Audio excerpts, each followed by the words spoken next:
கிறிஸ்துவுக்குள் அன்பானவர்களே, நம்முடைய ஆண்டவரும் இரட்சகருமான இயேசு கிறிஸ்துவின் வல்லமையான நாமத்தில் உங்களை வாழ்த்தி வரவேற்கிறோம். இன்றைய வேத தியான பகுதிக்கு வாசி தெரிந்து கொள்ளப்பட்ட வேத வசனம் எரேமியா 1ஆம் அதிகாரம் 5ஆம் வசனம். நான் உன்னை தாயின் வயிற்றில் உருவாக்கும் முன்னே உன்னை அறிந்தேன்.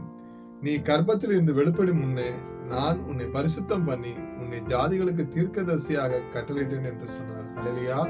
கிறிஸ்துவுக்குள் பிரியமானவர்களே, இயேசு நம்மை அன்போடு தனித்துவமாய் படைத்தார். நம் கைரேகை போல் நம் வாழ்விற்கு தனி நோக்கம் உண்டு. தேவன் எல்லா மனித குலத்திற்கும் ஒரு திட்டத்தை வைத்துள்ளார். அத்திட்டம் எவ்வளவு பெரியது என்பதை அவர் ஒருவரே அறிவார்.